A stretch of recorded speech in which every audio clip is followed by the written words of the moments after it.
motor lock is when a motor decides that it wants to crush halfway on itself. So it will crush 50% of the motor. So if you tower them like this, it squishes one full block. So 2 blocks becomes 1 block. Just like that. So essentially what you can do with this, I'm just going to show you a build. This is my F15.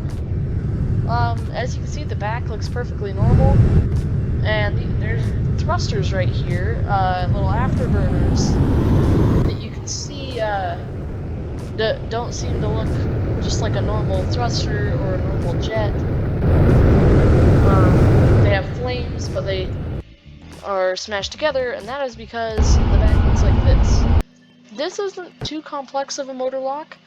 The only thing that I think makes it complex is the fact that I unnecessarily put 2 in here. I only had to put 1 right in the middle, but I put 2 because, quite frankly, I didn't care.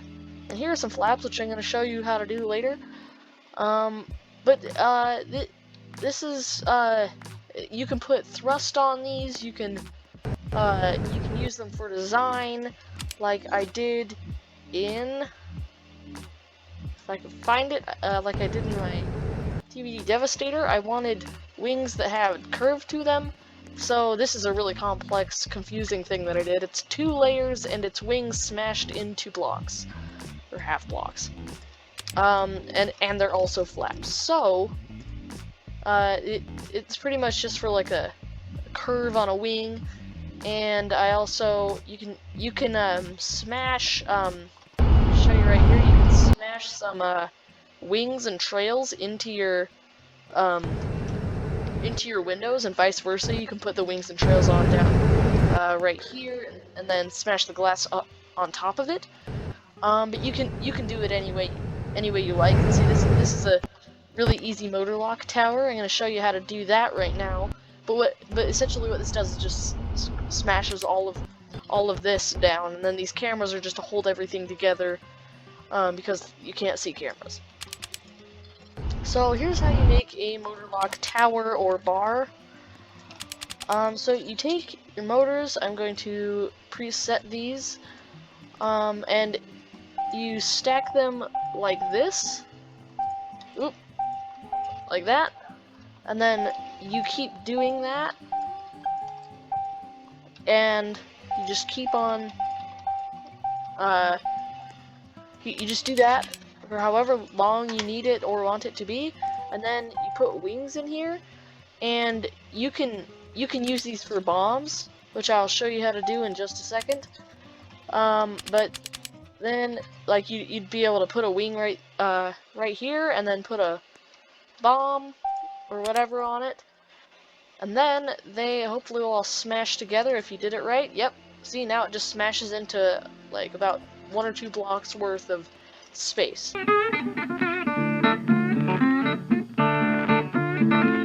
Alright, so now that you've made your tower, you're going to want to put disconnectors on every other block. So just kind of like this, and you'll realize half of these disconnectors, so you're not going to need this, but half of these disconnectors aren't on blocks. So we just want to take a wing panel. So you can also use cylinders and just kind of place them like this, which will also work just fine. You can use either one, they work exactly the same. So once you decided what you like, you can just use that. But then you put bombs on those, like this. You take explosive blocks and you just set them on the ends, and then these will all be set to whatever block, I guess, key that you want to use to release all of the bombs from being together. And if you want to spread them out, you can add wings onto them. It gives them extra spread. Like, you can add wings like this, not like that. You can add them like that, or you can add them like this way as well. You can do one or the other, or both. however you like, but now I'm going to build a plane and show you how these work. Alright, so now that we have our plane, what we're going to want to do is connect this up into our plane, which I don't believe would be too hard to figure out. It's just essentially the same thing, but instead, we put the motor lock going upwards.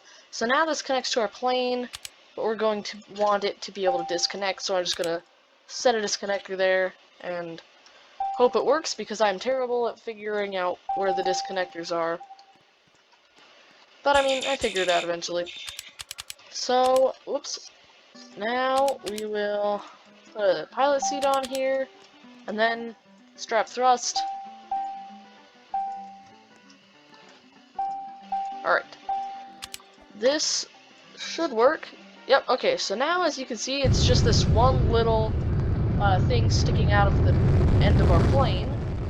But if we drop it, then as you can see, the bomb's just gonna start flying out.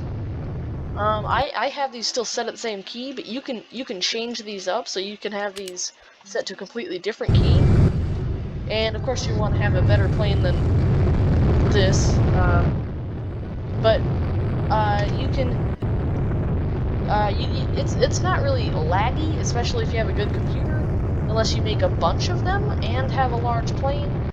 You can drop them and then release them, and as you can see, they're not very accurate, but they spread a lot.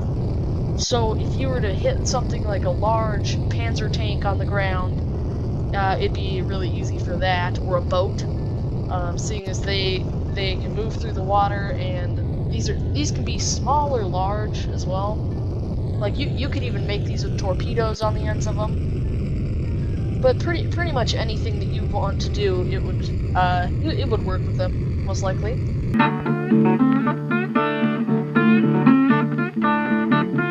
Alrighty, so now I'm going to show you how to make a little basic fold. This is just how I like to do it.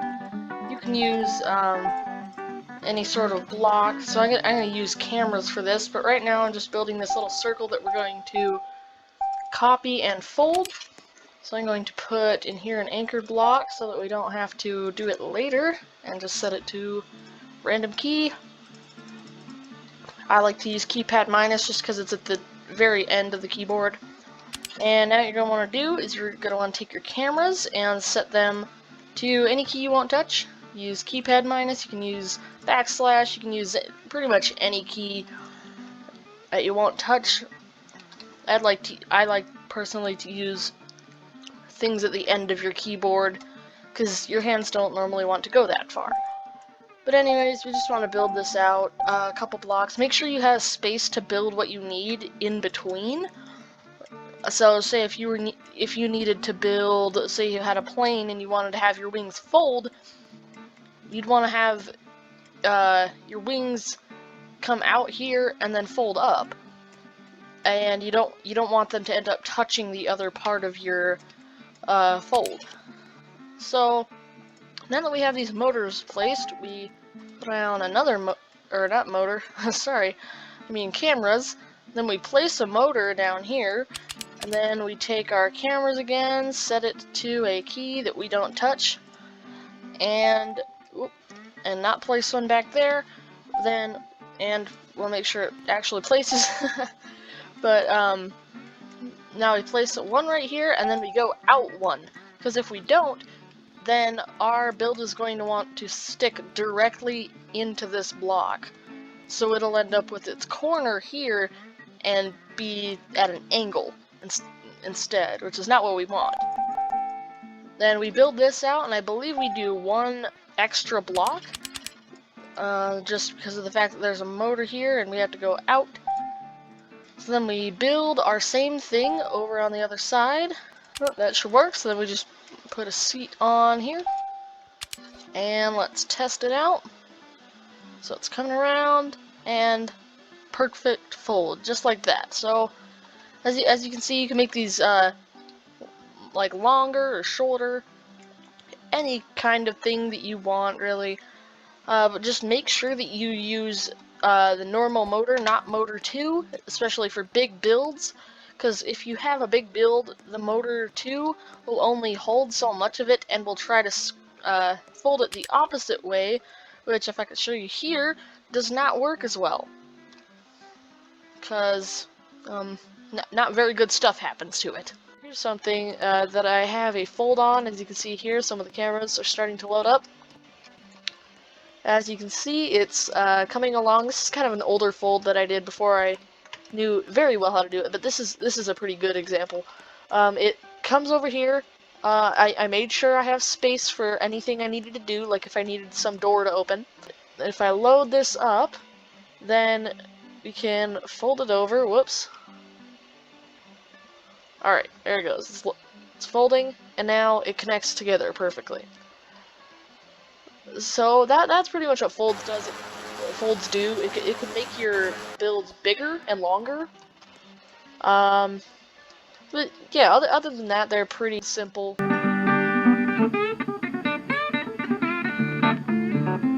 One way that I like to make I guess noses for smaller jets, like slightly smaller ones, not like teeny tiny jets, but like ones that are smaller than like the giant thing that you see up there.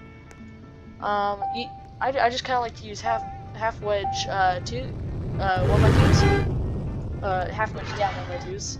Sorry, but then you just put a pyramid wedge on that, and then probably a half block or anything, whatever, and then you're gonna want to use probably helium. Put one or two, maybe 3 blocks if you're planning on making it slightly longer.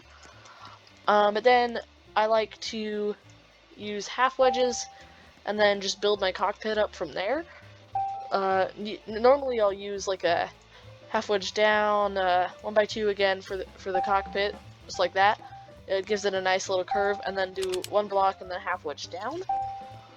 Just kind of like that. Now this is kind of like my F-35, which it has the same design.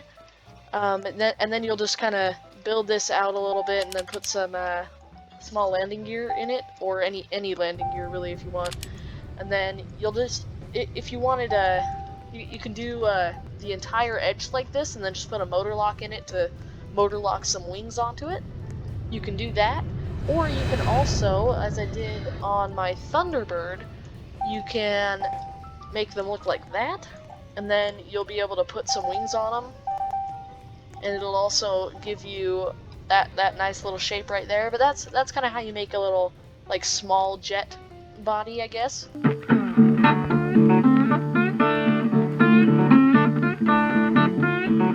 Alrighty, so these are a couple ways that you can make faster engines. I'm going to show you the conveyor drive and the hover drive. So first we're going to start off with the hover drive, and let's just say this is going to be the fuselage. You're going to want to actually have your fuselage in here. But what you do is you place a motor at the back. You don't have to set this to anything as long as it doesn't touch anything, which you shouldn't have anything in front of it either, except for hover thrusters. And I like to set these to W and S as my acceleration keys, but you can do whatever you want. And I like to set the speed to 15 and the drag to 0, because I don't know what it does. All I can think of is that it makes it a lot harder to move because it drags. Then we just place these as many as we want, and then let's place a pilot seat on here, and we start going. And yeah, they're fast. But if you might not have been able to tell, but you might also be able to, it'll want to start, especially with wheels, it'll want to start moving a little bit when you first spawn. Like as you can see here, it's moving just a little bit. And it doesn't really harm anything. You can just tone it down and then it'll just stop for you. But yeah, it's a pretty basic engine.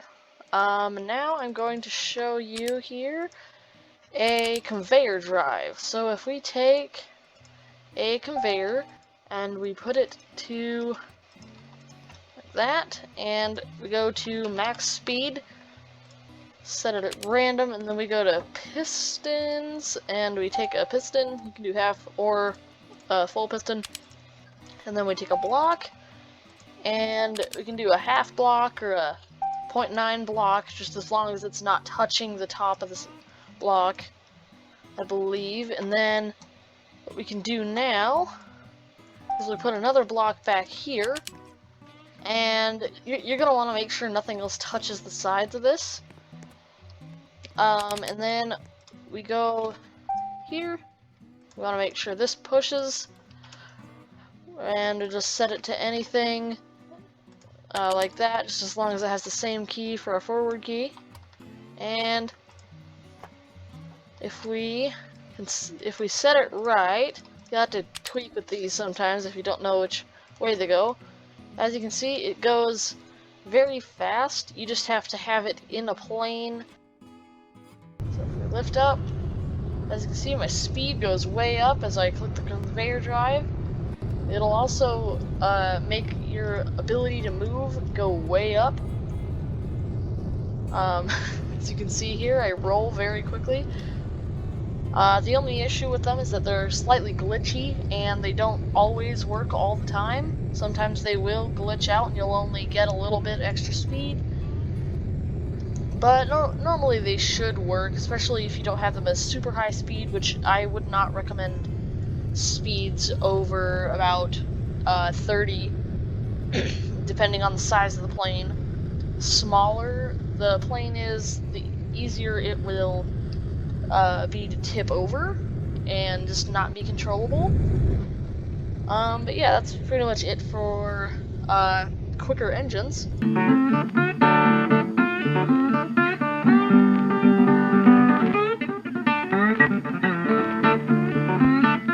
Alright, so let's say you have your wing right here. So the first thing you're going to want to do is just completely delete however much you want to have as the flaps. I'm just going to delete the first two sections, and then you're going to want to put a motor lock. I'd say put it connected to your build, but you can put it connected to your wing if you want. And then put a motor 2 here, and then you could probably set DNA for rolls. That's just what I do. But you can put it to anything, and then like, yeah, any settings really, and then just build your wing off of that. So yeah, start like that, and then you just finish off. You just finish off your wing the same way that you would have built it normally, except right here you put control panels, because control panels don't touch, because they are like 0.8 or 0.7 or something of a lock, so they don't fully compress. And you're going to want to set these to unpowered and locked as well. And you can set this to be on or off. It doesn't really matter. You just put these to keys you don't touch. I just use keypad minus. And then if we finish up our wing and we place a pilot seat on here, there we go. And that should hold on. We should have a plain body here normally. See, now it just snaps right in there and your flap can work. And then you just set this motor 2 to pretty much any type of like any settings or speed that you want. Another way that I've made flaps is using control surfaces. So what I normally do is I will delete the first 2 layers and place them like this and like that. So what this does is makes I guess like a control surface that is 2-wayed. I'm not sure if I still have this plane. Yeah, I do. Okay. This is one example of it. This isn't where you normally put it, but I have these set to DNA as my roll keys, and as you can see, what they do is they tilt with each other like that, causing me to roll. So when I click my roll keys, they move each other and they make me roll like that. It's pretty simple. It's really not difficult at all to do that. And I believe there's one other way that I do like to make flaps, which I will show you now. If you don't want to use the motor lock method and you don't want to use that method, you can do something like this. So let's make a wing here, and let's fill that wing in. So we're gonna want to place a motor 2 or motor 1. I think motor 2 is easier to use than the other types, I guess. And like if you wanted it to be a double, like if you wanted half of your wing in this case to be flap, you could do it like that, or you could just like either way, you just want to place these where things would touch. These right here are not touching just because of the fact that they're wedges, and you're just going to want to set these to whatever key you have them for, and you can do whatever with those. I'm just going to set this to random whatevers. But then you just connect these all onto your plane. Let's say this is the body of our plane, and it's, you know, just going right there. Then you put a main pilot seat on there, and when you fly, you just move your flap like that, and you can set it to you can set it off of toggle, so it doesn't stay there when you roll. But if you wanted it to stay on toggle, so you could just roll and roll and roll and roll, you could do that. But otherwise, I'd suggest putting it like this. But yeah, I think that's about it for flaps. So yeah, it's a couple ways to make flaps.